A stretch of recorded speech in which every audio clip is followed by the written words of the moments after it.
South Bend, Indiana, at the Brain Research Division of a hospital. So they were in this class and watching me, and I saw them start to talk to each other, and I thought, well, that's strange, but I kept going. They came up to me on a break and they said, do you mind if we hook you up to a machine while you're teaching? And so after the break, I came back and I had sensors on my forehead and wires coming down both sides of my face and a battery pack on my waist that was beeping. So try and imagine teaching like that. And I just went, oh, whatever, they're brain researchers, what do I know? And I just kept teaching.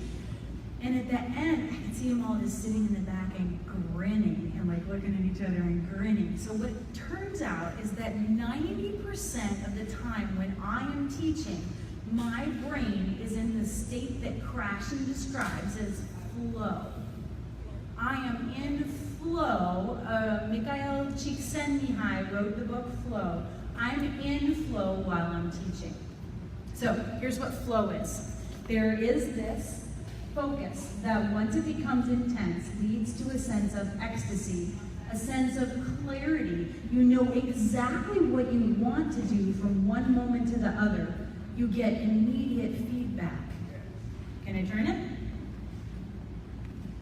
You know that what you need to do is possible to do, even though difficult, and sense of time disappears. You forget yourself. You feel part of something larger. And once the conditions are present, what you are doing becomes worth doing for its own sake. When have you felt like that?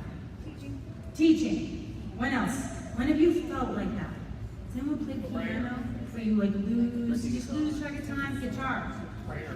Prayer and meditation. Right. What else? Photography, taking pictures. I imagine this is how the Olympics feel. Cheering, I was going to say being a fan. Cheering and being a fan. Say it again. Reading. Reading is definitely a place where you can be in flow. Sports, playing basketball. The zone. Sports, in the zone. Sports, absolutely. For me, it's dancing. Singing. When I go to dance salsa and bachata, it's as good as meditation for me. I'm thinking about nothing else, and I'm not sure that works as well for men as it does for women. But as a follow, I can't think. If I think at all, I'll mess something up. If I just follow, all I'm doing is just being in the moment. It's great. Did you say singing? Great. Okay, so this is what it feels like for us teaching. That's Jason, in flow, laughing because one of the students cracked him up. That's me, teaching a class in Denver. But, even if we're in flow when we're teaching, are our students always in flow? This is one of our students, laughing while acting in a story. This is our other Mandarin teacher, and this man is doubled over laughing, and he's wearing a wig. So what would it take to get our students into flow? What would it take to get students to forget that they were even reading in another language, hearing in another language? What if they were so focused on being in the moment and enjoying the moment and having this pleasurable experience that they lost track of time, the way that I do when I'm teaching, the way that you do when you're dancing? Did you say singing or dancing? No, you don't dance? You do dance. All right, so what would it take? So the first thing is that it has to be comprehensible, right? It has to be comprehensible. But I showed this to you in the last session. This is, who has not seen this? This is 98% comprehensible. Has anyone not seen it? This is 85% comprehensible. Is that flow? Can we be in flow when we're working to be able to understand something? So number one rule in languages to put ourselves in flow is it has to be comprehensible. It also has to be compelling. It has to be interesting. Are all of your classes always fascinating, interesting, compelling, or are some of them a little bit boring? Some of them. Some of them can be boring, yeah. part of what makes it boring and not compelling is that when we're doing reading, we do decoding. We do translation. We're trying to get them to figure out the words. So translation, there's a book called You've Gotta Be the Book. In You've Gotta Be the Book, he says when we teach students to decode instead of see pictures in their head, then the reading's not any fun. So it's not pleasurable, it's not flow. We're trying to get them to see pictures in their head. We're not trying to get them to translate, to decode, not any fun. Also, it doesn't always work. What's a caballero? Gentlemen. Yeah, but on the door there it says knights, which is what caballero used to mean in Spain. When you were a gentleman, you were a knight riding a horse. So this is a bathroom only for knights. So Wilhelm is the name of the guy who wrote the You Gotta Be the Book. Instead of teaching students to decode and translate, we want them to naturally see pictures in their heads. Has anyone here seen The Hunger Games? Yes. Has anyone here read The Hunger Games? Yeah? Do you remember sitting in the theater seeing The Hunger Games for the first time and having that instant where you thought, oh, that's not what she looks like in my head? Have you ever read a book and then seen the movie and had that thought of, oh, that's not what I thought she was going to look like? I saw the movie. Winn-Dixie, and they watch the movie. Winn-Dixie. And then they see the character. Right. Dakota Fanning. Like Dakota Fanning. I did not see Dakota Fanning in my head for Winn-Dixie. Then it is the character. Right. With our students, when they're decoding, they're not doing that. They're not creating pictures in their head. So here's what we want to do. We want to get them to see the pictures, to completely be able to look at whatever text we're giving them and create the images in their heads. Do you think your students are already doing that? Some of them. Some of them. A lot of them never did it in their first language. They don't love to read. They don't have that feeling of pleasurable reading in their first language, but we can still get it back in their second language. We can still get them to capture that feeling in their second language. With me? Yes? Okay, so do you have students right now who you feel like are pleasure readers? They read for pleasure, they read for fun. In their first language. In their first language, yes. Do you have students who read for pleasure in the language that you're teaching them? One? Some. How many of you read for pleasure? Read just because it's fun, doesn't matter what language. Who reads for pleasure? Who watches TV for pleasure? Who watches TV in the language that they're learning or teaching for pleasure? All right, when you have that feeling of, I get input for my own pleasure, we can transmit that. When we are transmitting, it's supposed to be work, it's supposed to be hard, you're supposed to use a dictionary, you have to get a copy of 501 Mandarin verbs. Do you have that? Do you even have 501 Mandarin verbs since you don't conjugate any of them?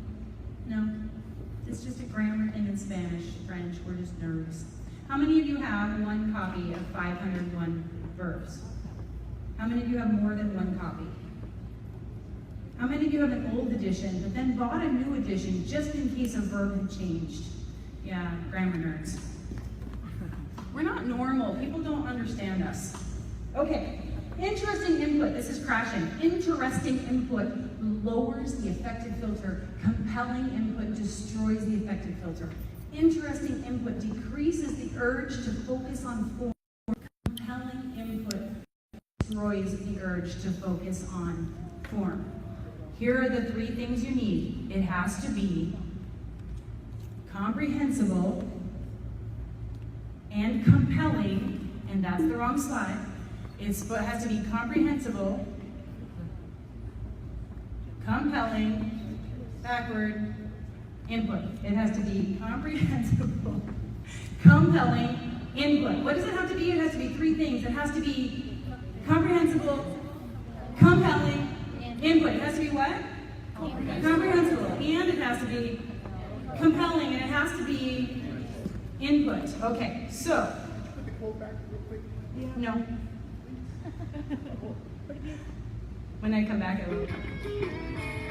Alright, seems pretty simple. Your first line is, my name is Claude. So just repeat after me. Je m'appelle m'appelle Claude. Can you hear it? Je te coupe, Claude.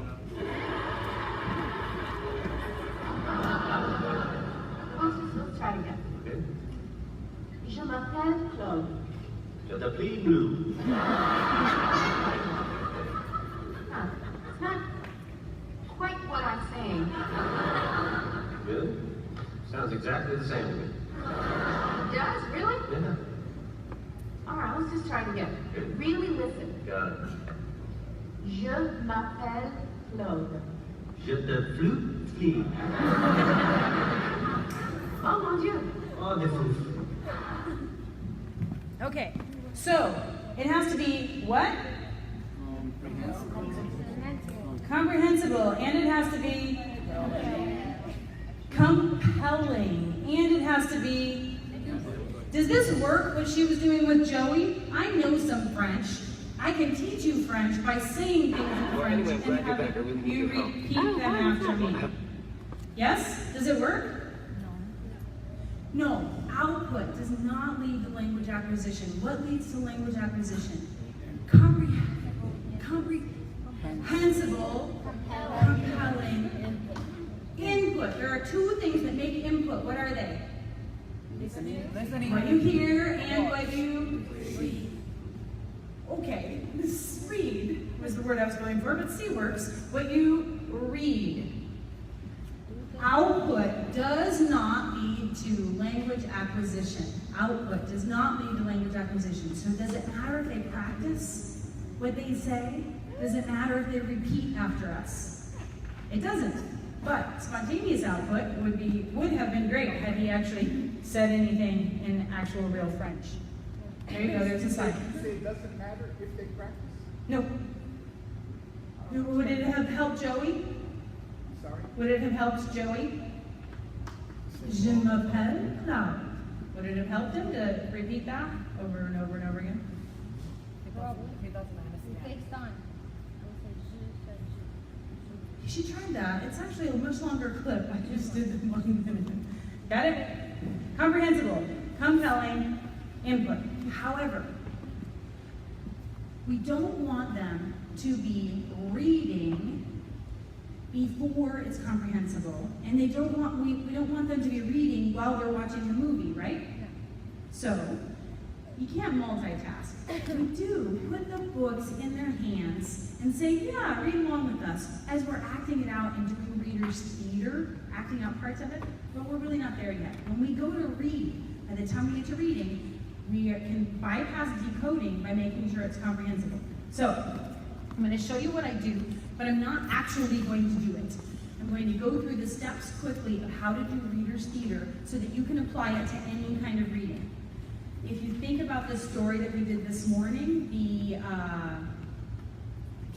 the cat story, we acted it out in my class, right? We acted the basic story, the little story out, and we would have acted out this story, the full story. That would be like your theater. If you think about that in terms of reading materials, how do you find a reading selection that you could act out? What books are you reading? What stories are you reading? What content are you reading where there's something you can act out? What makes a good act-outable scene? I want you to talk about that in your groups, right there, somewhere near you. How would you pick a selection? Can you just read anything and act it out? Like a science textbook? Can you act out photosynthesis? Probably not. So think about what you're reading. What could you act out?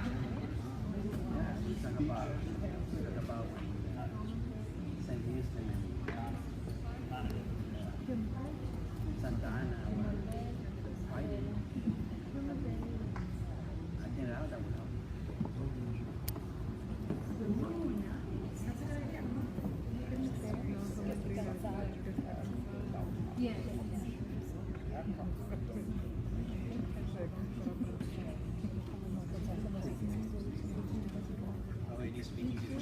Okay. Tell me what you're reading that we could use. What could you act out? Give me an example.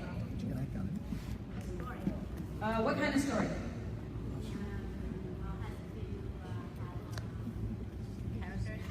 Okay, it has some characters. There have to be people in the story. Good. What else?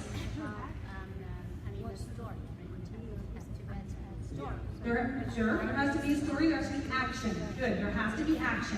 What else? It depends on, some of it can be just be an event. The part that you want to act out can just be the event, but I would say most stories have problems. There's something that creates a plot. Credible? Sorry? Credible?